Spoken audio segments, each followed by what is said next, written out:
Bonjour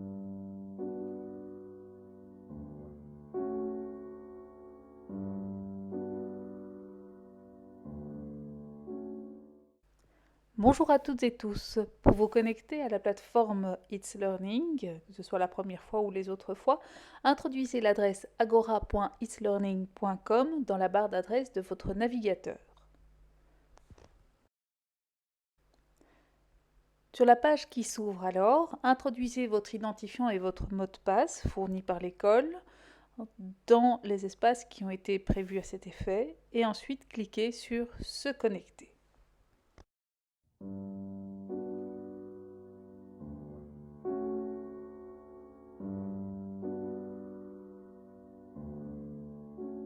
Cette vidéo a pour but de vous présenter la plateforme côté élève, vous montrer un peu ce à quoi vous pouvez avoir accès grâce à la plateforme It's Learning. Je vais ici me connecter avec un identifiant élève, donc voilà, et me voilà à l'intérieur de la plateforme. Normalement, vous accédez d'abord à l'onglet Communauté. Vous voyez cette jolie photo de l'école. L'onglet Communauté vous permet juste de voir que vous appartenez à l'ensemble, à la communauté enseignement catholique et à la communauté ISM de rêve. Les parents, les élèves et les enseignants ont exactement les mêmes pages au sein de la communauté, les mêmes actualités. Ce n'est donc pas un onglet très très important pour nous.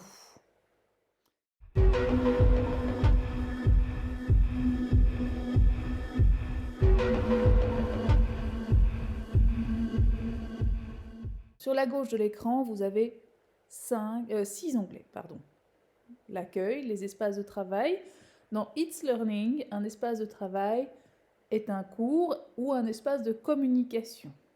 Des espaces de travail, les communautés dont je viens de parler, le calendrier qui correspond au journal de classe, c'est là qu'on va retrouver les occurrences des cours, mais également les travaux à réaliser, la bibliothèque, dont je parlerai un peu plus tard, et le CEGEC, qui est un lien vers le site du secrétariat général de l'enseignement catholique. Je vais commencer par parler des onglets qui se trouvent à la droite de l'écran. Vous voyez une petite cloche, une enveloppe, une bulle et votre prénom.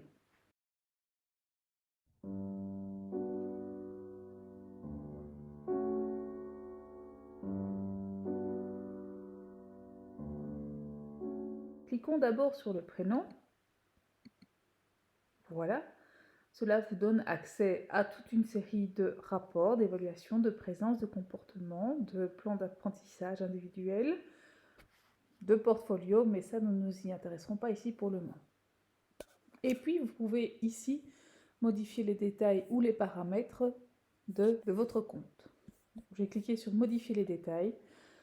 Le seul détail que vous pouvez modifier finalement, c'est votre photo. Vous pouvez cliquer sur ajouter une photo et ajouter une photo qui se trouve dans votre ordinateur, évidemment, dans le respect des règles de bienséance, etc. Ajouter une photo, un avatar correct. Il est inutile de modifier l'adresse email, le téléphone portable, l'adresse, date de naissance, car cela est écrasé toutes les nuits par la mise à jour de la plateforme. Si vous avez une modification à demander, une modification de ces informations à effectuer, c'est auprès du secrétariat de l'école que cela s'effectue. Alors, c'est une chose. Donc, modifier les détails, vous voyez, c'est la même chose. Si je clique sur paramètres, j'ai modifié les détails comme ici, modifier les détails. Voilà. Ici, j'ai cliqué sur vos paramètres pour vous montrer que vous pouvez également personnaliser It's Learning. Vous pouvez choisir une autre langue pour la plateforme. Vous pouvez choisir un format d'heure différent, 12 ou 24 heures. Et lorsqu'on sera sur l'onglet Accueil, vous verrez qu'il y a 2 présentations possibles. C'est ici aussi que vous pouvez choisir la présentation que vous préférez. Soit vous avez envie d'avoir accès d'abord à, lorsque vous cliquez sur le bouton Accueil, vous avez envie d'avoir accès à la présentation des espaces de travail, soit vous avez envie d'avoir accès d'abord à vos mises à jour. Voilà. Si vous effectuez la moindre modification, n'oubliez pas d'appuyer sur Enregistre. Je reviens encore dans les paramètres. Vous pouvez ici modifier votre mot de passe. L'école vous en a fourni un, mais vous pouvez en mettre un que vous allez retenir plus facilement. Mais je vous demande vraiment de prendre soin de ce mot de passe et d'essayer d'en coder un dont vous allez facilement vous souvenir. Je reviens dans les paramètres une dernière fois. Vous pouvez ici paramétrer vos alertes. Les candidatures, gestion mobile, tout ça ne vous concerne pas. Les alertes, lorsque je reçois, tiens, un professeur poste un nouveau devoir, poste un message, c'est ici que vous pouvez demander à être averti ou pas des actualités sur les tableaux de bord, des actualités des espaces de travail et projet. Je vous dis, le e-portfolio, nous n'allons pas nous en occuper.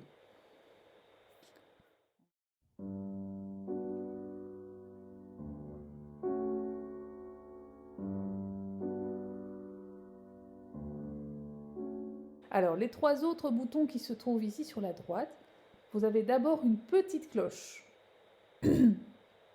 Lorsque il y a une mise à jour, une nouveauté, une nouvelle actualité, un nouveau travail qui est posté dans un espace de travail, eh bien, un petit indicateur orange avec un petit chiffre apparaît sur la cloche pour vous dire, tiens, vous avez 1, 2, 3, 4, 5 mises à jour, 5 nouveautés dans vos espaces de travail qu'il serait intéressant d'aller consulter. Donc, si je clique dessus, je vois où j'ai des mises à jour. Je peux demander de tout me montrer et ensuite cliquer ainsi sur les différentes mises à jour. Pardon. Voilà. Ça fonctionne donc exactement comme les notifications sur les applications GSM. Si j'ai reçu 3 nouveaux SMS, eh bien j'aurai une petite pastille rouge avec un chiffre 3 qui va apparaître sur l'application message de mon téléphone. Eh bien c'est totalement identique ici.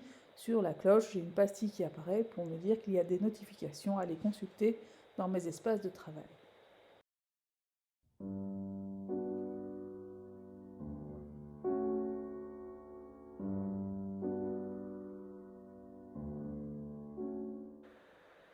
Les deux autres pastilles ici, la petite enveloppe et la petite bulle, sont en fait vos outils de communication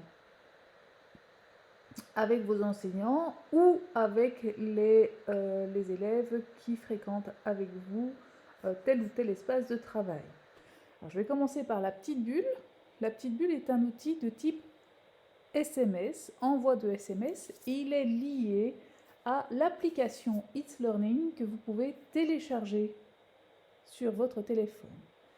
Et donc un professeur peut vous envoyer un message par exemple par cette voie-là et vous aurez la notification sur votre ordinateur, bien sûr, mais également sur votre téléphone et vous pourrez ainsi consulter le message qui vous a été envoyé.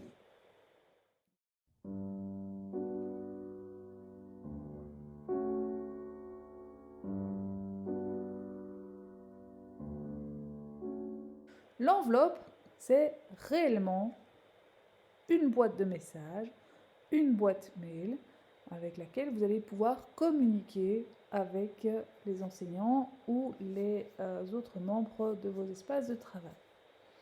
Pour envoyer un message, alors je vais vous décrire rapidement comment procéder, comment retrouver quelqu'un à travers tous les contacts de l'ISM. Et je vais surtout vous renvoyer au mode d'emploi qui existe et que vous retrouverez dans vos ressources. Alors, je clique sur Nouveau message. Voilà, je peux envoyer un message. J'ai vraiment la présentation traditionnelle d'un envoi de message. Et je vais appuyer sur le petit bonhomme bleu, ici à droite. Voilà, et j'ai un outil, une fenêtre pop-up qui apparaît et qui va me permettre de rechercher. Alors vous, ce qui vous intéresse, c'est surtout soit un membre du personnel, soit un élève. Je vais Et pour ça, je vais utiliser ce qui s'appelle les hiérarchies. Dans e-learning, c'est ainsi que cela s'appelle. Si je connais le nom de la personne, évidemment, je peux l'introduire ici directement, ou j'aurais pu rechercher par une autre voie. Là, c'est par rechercher une hiérarchie, et vous avez vraiment une nouvelle fenêtre pop-up et tous les participants de l'Institut Sainte-Marie. Les apprenants, donc les élèves, les éducateurs, le personnel, ce qui est surtout intéressant, c'est le personnel enseignant 2020. Je veux trouver un éducateur pour communiquer avec lui. Choisir. Les éducateurs font partie des membres du personnel. Je fais rechercher. Voilà, je retrouve les différents éducateurs de l'école. J'ai envie d'envoyer un message à David Braque. Je clique sur son nom et je vois ainsi que je vais envoyer un message à Julie Collomb et à David Braque. Il suffit alors d'écrire le sujet, d'écrire le message. Vous pouvez charger des pièces jointes. Vous avez un travail à rendre, vous en avez pris une photo, mais vous pouvez ici charger le fichier photo et l'envoyer ensuite aux personnes concernées. Voilà, petit outil de messagerie.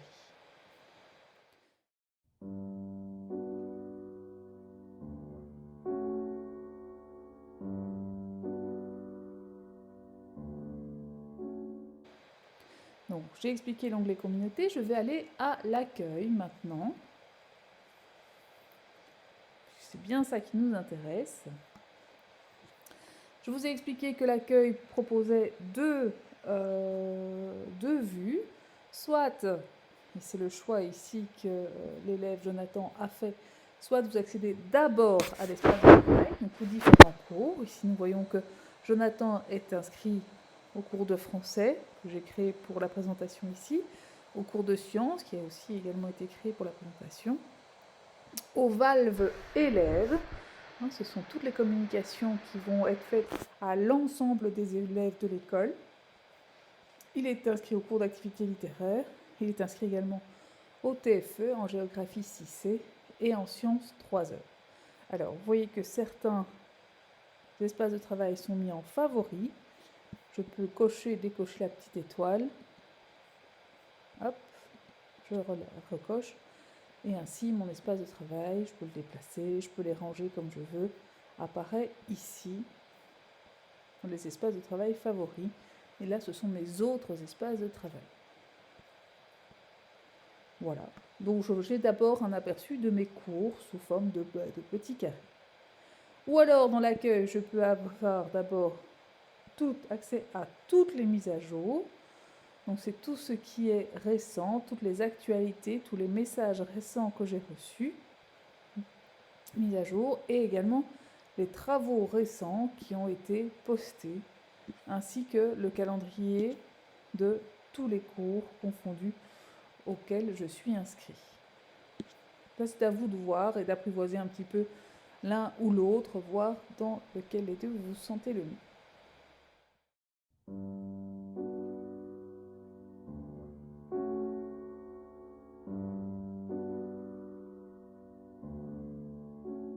Si je veux avoir accès à mes cours, premier choix, je peux donc via l'accueil dans l'espace de travail cliquer sur le cours, ou alors j'ai l'autre onglet, l'onglet espace de travail.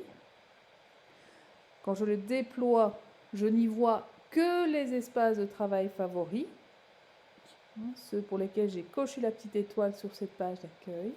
Je n'y vois pas les autres espaces de travail. Si je veux qu'ils apparaissent ici, il faut que je coche la petite étoile.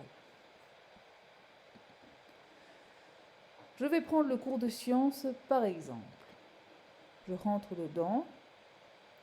Voilà à quoi ressemble la page d'accueil d'un cours. Une série d'onglets en haut de mon espace de travail, le titre de l'espace de travail, la vue d'ensemble à laquelle nous avons accès là tout de suite, plan dont je ne parlerai pas ici du tout, les ressources, donc là vraiment je viendrai me pencher dessus, l'état de suivi, rapport 360 degrés, et puis une série d'informations supplémentaires, participants, propriétés de l'espace de travail, Voilà, et signé, on ne s'y penchera pas non plus. Alors, la vue d'ensemble est vraiment importante. C'est ici que je peux voir les communications, dans l'actualité de l'espace de travail, les communications que le professeur va rédiger à mon intention. C'est là que je peux venir les lire. C'est également ici que je vais voir un récapitulatif des tâches à réaliser pour le cours. Alors je vois qu'ici, par exemple, pour mercredi, hop, j'ai un exercice à faire sur la cellule, et pour un peu plus tard, donc ici, ça date limite pour le 5 octobre, j'ai un autre travail à faire, une introduction à la cellule à voir. Si je descends un petit peu, là j'ai un récapitulatif assez bref des prochains événements du cours. Je vois que lundi il y a 2 heures de cours, une à midi 5, l'autre à 13h50, et que le cours suivant aura lieu le mercredi à 9h15. Voilà pour la vue d'ensemble. Je ne me penche pas sur les plans. Dans les ressources, là, je vois les documents que le professeur a postés à mon intention. Pour le moment, je n'ai accès qu'au chapitre 1 puisque nous ne travaillons au cours que le chapitre 1. Et dans le chapitre 1, le professeur m'a donné accès à le fameux travail Introduction à la cellule, l'autre travail ici, chapitre 1, sur la cellule. Et puis j'ai accès également, c'est un choix de ce professeur-ci, tous les professeurs ne sont pas obligés de procéder de la même façon, mais donc au parcours vierge sur la cellule. Je peux retrouver, voilà, je retrouve les documents qui sont partagés par le professeur, qui sont partagés également dans le calendrier. Lorsque le professeur va faire son journal de classe, il peut prévoir un travail pour un peu plus tard et déposer des devoirs, des tâches, des choses à faire dans le calendrier. Je vais retrouver, je peux avoir des ressources attachées, des liens vidéo, des exercices, des documents à compléter, et je peux cliquer ici aussi et y avoir accès. Dans État et suivi, je peux avoir un rapport de mes présences, et j'attire votre attention que j'avais déjà accès ici, en cliquant sur mon prénom, à ce rapport de présence, mais ici c'est vraiment lié uniquement aux cours de sciences. Et je vois que, hop là, le lundi 7 septembre, j'étais absent durant 50 minutes, même chose pour la deuxième heure du lundi 7 septembre, j'étais toujours absent, et que les autres jours, mon professeur n'a pas encore enregistré les présences. Lorsque j'aurai fait des premiers exercices, lorsqu'ils seront cotés, je pourrai avoir accès également au bulletin et aux points. Un rapport sur les compétences également, sur mon comportement, et puis un rapport plus général sur la progression. Je vois que l'introduction à la cellule, c'est un exercice obligatoire à faire pour le 5 octobre, que je n'ai encore rien fait. Que le chapitre ici, l'exercice à faire pour le 30 septembre, je n'ai pas encore répondu. Voilà un petit peu ce qu'il me reste à faire et les dates d'échéance.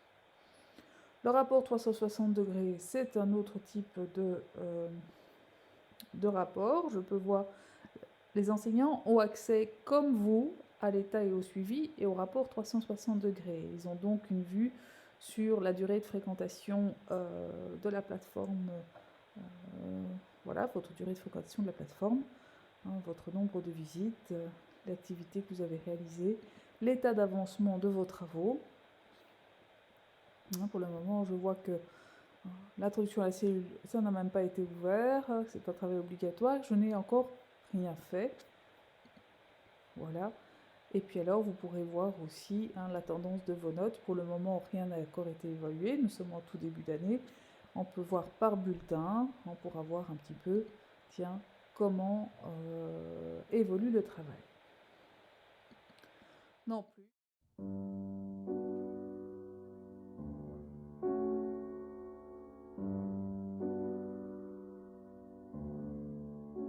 Pour la présentation ici, pour la vidéo, j'ai veillé à créer des cours modèles que j'ai mis en favori, et dans le calendrier, je ne vois apparaître que ces cours-là, Mais évidemment, si vous avez mis des petites étoiles, je vous invite à mettre des étoiles sur tous les cours de tous vos professeurs. Vous les verrez tous apparaître ici sur le côté. L'enseignant a enregistré son horaire et donc vous voyez apparaître dans votre calendrier les occurrences du cours. Donc cours de français, je vois que le lundi j'ai 1 heure, le mardi 2 heures, le vendredi 1 heure. Même chose pour le cours de sciences, 2 heures le lundi, 1 heure le mercredi. J'ai un cours d'activité littéraire le jeudi. Voilà, je peux faire apparaître ce calendrier sous forme de liste. Voilà, sous forme de jours, de semaines ou de mois. Voilà, c'est à vous de voir ce qui est le plus confortable. Moi, j'apprécie travailler sous le format semaine. C'est ainsi que je vais vous présenter l'agenda. Alors, je remonte un peu plus loin. Voilà, imaginons nous sommes en tout début d'année. Je vois le professeur, tiens, ici, a fait son agenda. Qu'avons-nous fait? On a vu de l'argumentation, la typologie des arguments de la théorie. Ce jour-là, on m'a assigné une lecture, tu ne jugeras point d'Armel Job, que j'ai à lire pour le 13 octobre. En sciences, le contenu de la séance, c'était la présentation des objectifs. Si je prends le mardi 8 en français, c'était de l'argumentation, le texte polémique et la théorie, etc. Voilà. Donc le professeur, au fur et à mesure, va compléter son journal de classe et je vais, sous l'intitulé du cours, voir apparaître d'abord l'intitulé principal de la matière qui est vu durant l'heure de cours et puis en plus petit, vraiment le contenu plus précis de ce qui a été vu. Je cherche des travaux à réaliser. Je vois qu'en sciences, ici, pour le 30 septembre, j'ai une petite icône qui apparaît sur la cellule du cours de sciences. Cela signifie que pour cette date, j'ai un travail à réaliser. Donc, si je clique, je vois « Ah, mais j'aurai donc un travail à réaliser » sur lequel je peux cliquer. Nous allons le faire tout de suite. Je vous montre d'abord en français également. Ici, ah, j'ai une icône qui apparaît. Ça veut dire que pour ce jour-là, j'ai un travail à réaliser. De nouveau en sciences, un autre travail à réaliser. Donc, l'accès aux travaux se fait soit via le calendrier et ces petites icônes qui vont apparaître sur les cellules, soit, je vous l'ai montré précédemment, via les espaces de travail, si je reprends celui de sciences. Et sur le côté, je vois apparaître les travaux réalisés, soit, dernière possibilité, via l'accueil et les mises à jour. Et là, je vois les tâches pour les différents cours, les tâches que j'ai à réaliser avec leur date.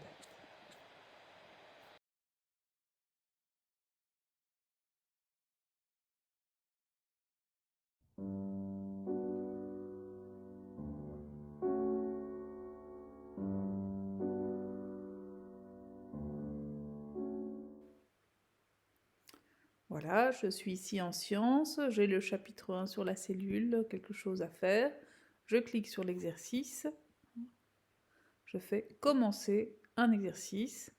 Voilà, on me donne une image et je dois légender l'image. Je poste mes réponses ou je peux interrompre l'exercice, le reprendre un peu plus tard ou alors je l'envoie. Voilà. Je vois que j'ai 0 réponse correcte sur 11 demandées. Bah oui, j'ai répondu à une seule question. Voilà un premier travail, premier type de travail qui peut m'être demandé.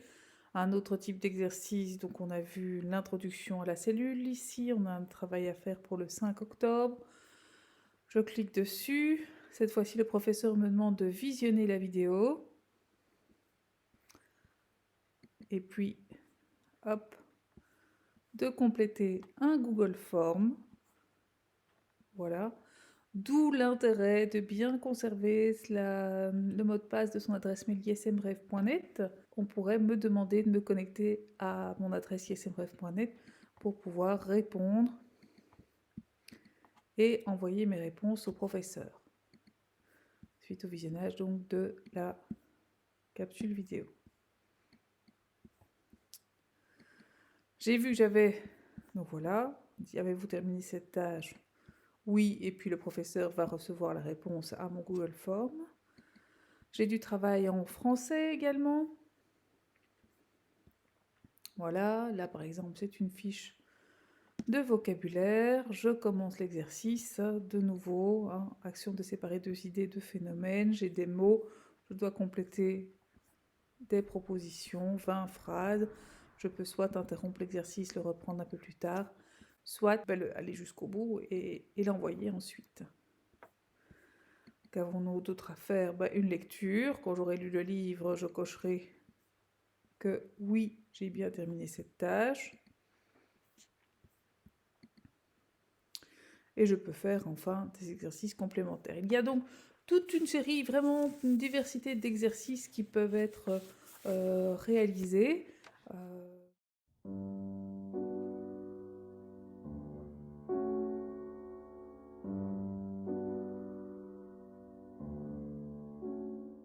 Un dernier espace de travail qui est intéressant, ce sont les valves élèves. Voilà, et donc ici, normalement, que vous avez trouvé la vidéo que je vous montre, qui, au moment où je l'ai faite, était encore en construction. Vous avez été accueillis.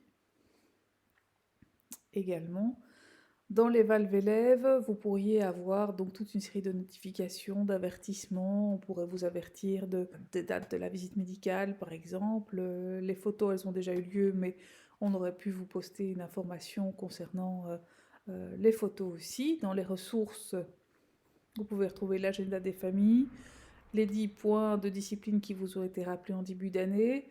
Je vais poster également dans les ressources des valves élèves le fameux mode d'emploi par écrit en PDF d'It's Learning que vous pourrez donc consulter.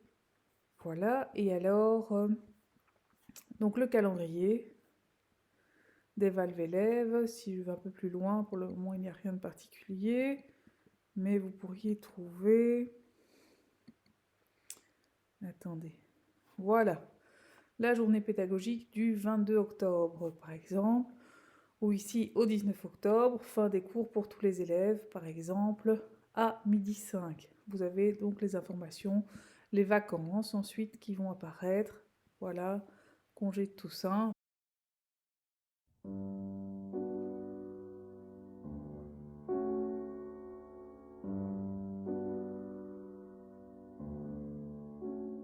Dernier élément que je vous présente.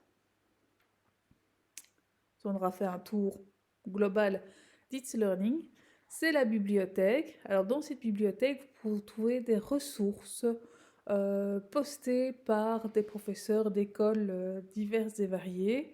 Alors on peut les trouver en français, en anglais. Si je tape, je veux trouver des documents sur les fractions, par exemple. Voilà, vous voyez, je peux les trouver en anglais.